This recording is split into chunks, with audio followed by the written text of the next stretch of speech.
ഞാൻ നിൽക്കുന്നത് എവിടെയാണ്, എന്താണ് അവിടുത്തെ കാഴ്ചകൾ?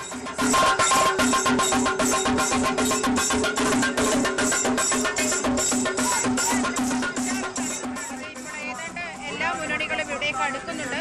ഈ അവസാന ഘട്ട ഉറപ്പിക്കൽ എന്നുള്ള നിലയിലുള്ള പ്രചാരണ പരിപാടിയുടെ ഭാഗമായിട്ടാണ് ഇവിടെ ഈ പച്ചാളത്ത് തന്നെ ഈ കവലയിൽ തന്നെ എൽഡിഎഫിന്റെ പ്രചാരണ പരിപാടികൾ നടക്കുന്നുണ്ട്. കലാശക്കൊട്ടുമായി ബന്ധപ്പെട്ടുള്ള പരിപാടികൾ നടക്കുന്നുണ്ട്. ഈ നമുക്ക് മുന്നിലായിട്ട് ഇപ്പോൾ UDF സ്ഥാനാർത്ഥികളും ഈ ജംഗ്ഷനിലേക്ക് അടുക്കുന്നുണ്ട്. ഏതാനും നിമിഷങ്ങൾക്ക് ഇനിയൊരു 20-22 മിനിറ്റേ ഉള്ളൂ ഈ ഇത് അവസാനിക്കാൻ, കലാശക്കൊട്ട് അവസാനിക്കാനുള്ള സമയമായിട്ടുള്ളത്.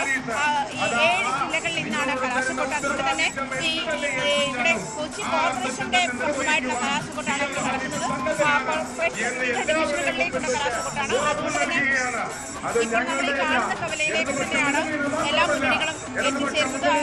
ഏതാ ഒരു 5 മിനിറ്റിനുള്ളിൽ അവർ അടുത്ത് തന്നെയാണ് മറ്റു മുന്നണികളും വന്നുകൊണ്ടിരിക്കുന്നത്. അവരുടെ പ്രചാരണ പരിപാടികളുമായി അവർ മുന്നേറുന്നത്. നിലവിൽ എൽഡിഎഫിന്റെ പ്രചാരണ പരിപാടികളുമായി ബന്ധപ്പെട്ടാണ്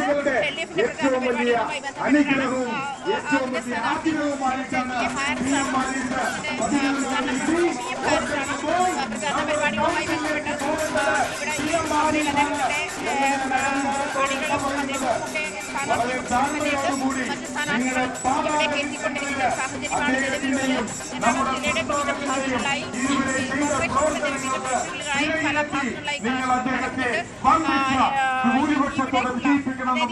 നിലവിലുള്ള നമ്മൾ പച്ചാളം ഭാഗത്താണ്. ശരിക്കും ഈ മറ്റു മുന്നണികളും കൂടി ഇങ്ങോട്ട് ഇപ്പോൾ അധികം താമസിയാതെ തന്നെ എത്തിച്ചേരും. അതാണ് കാഴ്ചകൾ. എന്തായാലും അവിടെ ഞാൻ നിൽക്കുന്നത് എറണാകുളം ജില്ലയുടെ മറ്റൊരു മേഖലയിലാണ്. അവിടെ കൊട്ടിക്കലാശം അതിൻ്റെ ആവേശത്തിലേക്ക് അവസാന ഘട്ടത്തിലേക്ക് അടുക്കുകയാണ്. നോക്കൂ, ഇപ്പോൾ സമയം 5:40. ഇനി അവശേഷിക്കുന്നത് വെറും 20 മിനിറ്റുകൾ മാത്രമാണ്. അതിനുള്ളിൽ പരസ്യപ്രചരണം, ഈ ശബ്ദം മുഴക്കിയുള്ള പരസ്യപ്രചരണം അവസാനിക്കണം. നാളെ ഇനി നിശബ്ദ പ്രചരണത്തിൻ്റെ ഒരു പകൽ ദിനമാണ്. നിശബ്ദ പ്രചരണം നമ്മൾ കാണാറുള്ളതാണ്, പതിവ് കാഴ്ചകൾ. ആളുകൾ സ്ലിപ്പ് കൊടുക്കുക, സ്ഥാനാർത്ഥികൾ ഒരിക്കൽ കൂടി ആളുകളെ നേരിട്ട് കണ്ട് വോട്ടുറപ്പിക്കാനുള്ള തിരക്കുകളും മറ്റ് തയ്യാറെടുപ്പുകളുമാണ്. പോളിംഗ് ബൂത്തിന് സമീപമുള്ള തയ്യാറെടുപ്പുകൾ, നാളെ കഴിഞ്ഞുള്ള പോളിംഗിന് വേണ്ടിയുള്ള ക്രമീകരണങ്ങൾ ഒരുക്കുക. ഇതിനുവേണ്ടിയുള്ള മുന്നണികളുടെ നീക്കങ്ങളൊക്കെ അങ്ങനെയാണ് ഉണ്ടാവുക. എന്തായാലും ഈ ആവേശം പോളിംഗ് ബൂത്തിലേക്ക് ഇനി വോട്ടർമാരെ എത്തിക്കുന്നതിലാണ് ഉണ്ടാവേണ്ടത്. പോളിംഗ് ശതമാനം എത്ര കണ്ട് എന്നതൊക്കെ പ്രധാനപ്പെട്ട കാര്യമാണ്. എന്തായാലും അത്തരം നീക്കങ്ങൾ കൂടി ഉണ്ടാകുമെന്ന് നമുക്ക് കരുതണം. സംസ്ഥാനത്ത് തെരഞ്ഞെടുപ്പ് ആവേശം, അതിൻ്റെ തെക്കൻ ജില്ലകളുടെ ആവേശം അതിൻ്റെ അവസാന ഘട്ടത്തിലേക്ക്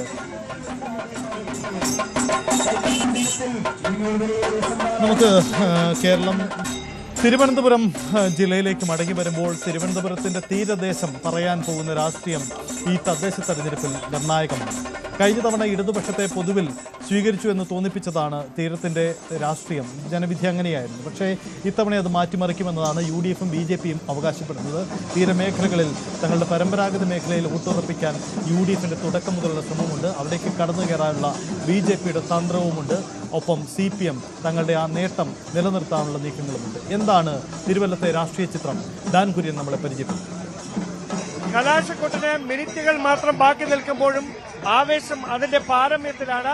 തിരുവനന്തപുരത്തിന്റെ എല്ലാ തീരമേഖലകളിലും ഗ്രാമപ്രദേശങ്ങളിലുമെല്ലാം 3 മുന്നണികളുടെയും സ്ഥാനാർത്ഥികളും പ്രവർത്തകരും തെരുവുകളിൽ ആവേശം തീർത്തുകൊണ്ടിരിക്കുകയാണ്. ഞാനിപ്പോൾ ഉള്ളത് തിരുവല്ലത്താണ്. തിരുവല്ലത്ത് BJPയും CPMും BJPയുടെ CPMന്റെയും പ്രവർത്തകർ സ്ഥാനാർത്ഥികൾക്കൊപ്പം നേർക്ക് നേർന്നുണ്ട് ആവേശത്തോടെ മുദ്രാവാക്യം മുഴക്കുകയാണ്. ഒരുപക്ഷെ ഈ ഗതാഗതം പൂർണ്ണമായി തടസ്സപ്പെടുന്ന തരത്തിലേക്ക് അത്രമാത്രം പ്രവർത്തകരുടെ ബാഹുല്യമുണ്ട്. ആ പ്രവർത്തകർ മുഴുവൻ ആ തെരുവിൽ പരസ്പരം നിന്ന് മുദ്രാവാക്യം മുഴക്കിക്കൊണ്ട് തെരഞ്ഞെടുപ്പിന്റെ ആവേശം അതിന്റെ പാരമ്യത്തിലേക്ക് എത്തിക്കുന്ന കാഴ്ചയാണ് ഏത് വിധേനയും തിരുവനന്തപുരം നഗരസഭ നിലനിർത്തുക എന്നത് LDFിന് മുമ്പിൽ പ്രധാനപ്പെട്ട ഒരു അഭിമാന പ്രശ്നമാണ്. അതേസമയം BJP ജീവന്മാരുടെ പോരാട്ടത്തിലൂടെ തിരുവനന്തപുരം നഗരസഭയുടെ ഭരണം പിടിക്കാനുള്ള നീക്കമാണ് നടത്തുന്നത്. UDF ആകട്ടെ തിരികെ 10ൽ നിന്ന് അവരുടെ കൃത്യമായ പ്രാതിനിധ്യം ഇരട്ടിയിലധികമായി ഉയർത്തുക, അതായത് കടുത്ത പോരാട്ടം എല്ലാ വാർഡുകളിലും കാഴ്ചവെക്കുക, അതിനുവേണ്ടിയിട്ടുള്ള പ്രവർത്തനമായിരുന്നു കഴിഞ്ഞ ആഴ്ചകളായി നീണ്ട പ്രചാരണത്തിൽ UDF നടത്തിക്കൊണ്ടിരിക്കുന്നത്. 3 മുന്നണികളും ഇഞ്ചോടിഞ്ച് പോരാട്ടം നടത്തിയ തെരഞ്ഞെടുപ്പ് പ്രചാരണത്തിനാണ് ഏതാനും മിനിറ്റുകൾക്കകം സമാപനമാകുന്നത്. വലിയ ആവേശം നിറയുന്ന തെരഞ്ഞെടുപ്പ് പ്രചാരണം മൂന്ന് മുന്നണികളുടെയും സ്ഥാനാർത്ഥികൾ ഒരേപോലെ ഒരേ സ്ഥലത്തേക്ക് സംഗമിക്കുന്ന കാഴ്ചയാണ് തിരുവല്ലം ജംഗ്ഷനിൽ കാണാൻ കഴിയുന്നത്. BJPയുടെയും CPMന്റെയും UDFന്റെയും സ്ഥാനാർത്ഥികൾ ഒരേപോലെ തിരുവല്ലം ജംഗ്ഷനിലേക്ക് സംഗമിക്കുകയാണ്. ക്യാമറമാൻ അരുണിനൊപ്പം ഡാൻ കുര്യൻ, ന്യൂസ് 18. യെസ്, തിരുവല്ലത്തു നിന്നുള്ള കാഴ്ചകളാണ് നമ്മൾ കണ്ടത്. ഡാൻ കുര്യനാണ് അവിടുത്തെ സാഹചര്യങ്ങൾ കണ്ടത്. തീരദേശം പറയാൻ പോകുന്ന രാഷ്ട്രീയം എന്താണെന്നത് വളരെ പ്രസക്തമാണ്. നമുക്ക് കോട്ടയത്തേക്ക് ഒരിക്കൽ കൂടി മടങ്ങിപ്പോവാം. ശ്രീജിത്ത്, ഇനി അവശേഷിക്കുന്ന ചുരുങ്ങിയ മിനിറ്റുകൾ, 15 മിനിറ്റ് മാത്രമാണ് അവശേഷിക്കുന്ന സമയം. കോട്ടയത്തെ കാഴ്ചകൾ എങ്ങനെയാണ്?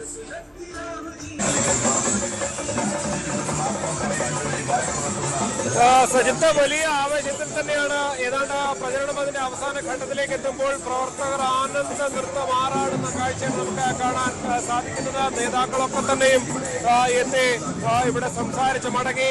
കടുത്തുരുത്തിയുടെ MLA മോഹൻ ജോസഫാണ് UDF ക്യാമ്പിൽ നിന്ന് ഇവിടെ എത്തി പ്രവർത്തകരെ അഭിവാദ്യം ചെയ്തത്. അതിന് തൊട്ട് മുന്നോടിയായി തന്നെ LDF ക്യാമ്പിനെ അഭിവാദ്യം ചെയ്ത് Stephen George MLA, Kerala Congress Stephen George MLA സംസാരിച്ചു.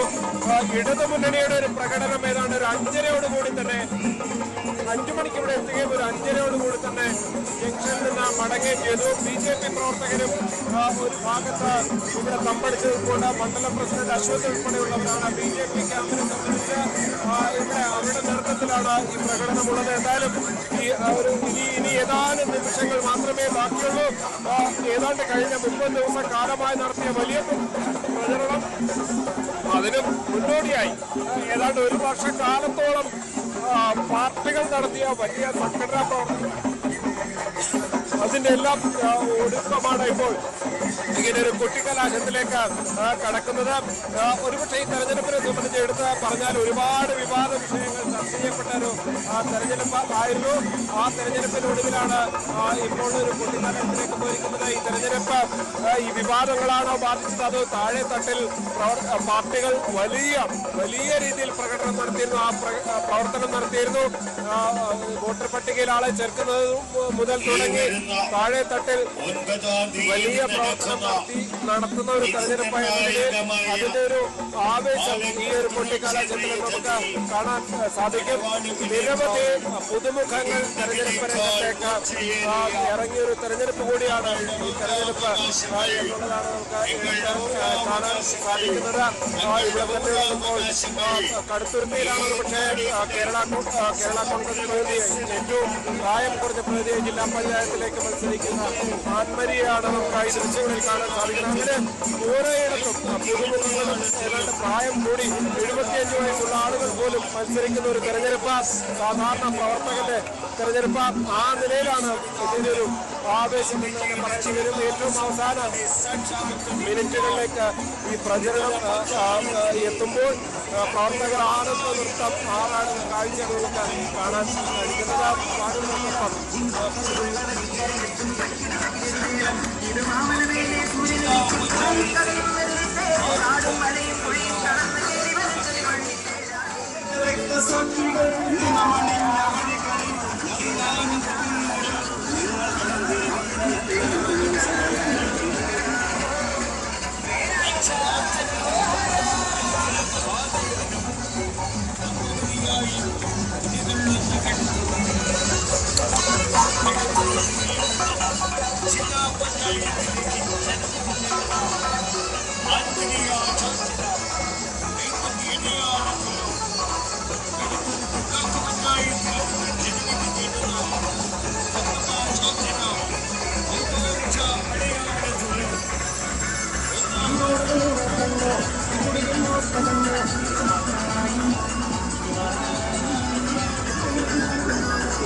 തെരഞ്ഞെടുപ്പ് ആവേശം അതിന്റെ അവസാന ഘട്ടങ്ങളിലൂടെ കടന്നു പോവുകയാണ്. ഇനി അവശേഷിക്കുന്ന വെറും 12 മിനിറ്റുകൾ 11 മിനിറ്റുകൾ മാത്രം. അതിനുള്ളിൽ പരസ്യ പ്രചരണം അവസാനിക്കണം. തെരഞ്ഞെടുപ്പ് കമ്മീഷന്റെ കൃത്യമായ നിർദ്ദേശങ്ങളുണ്ട്.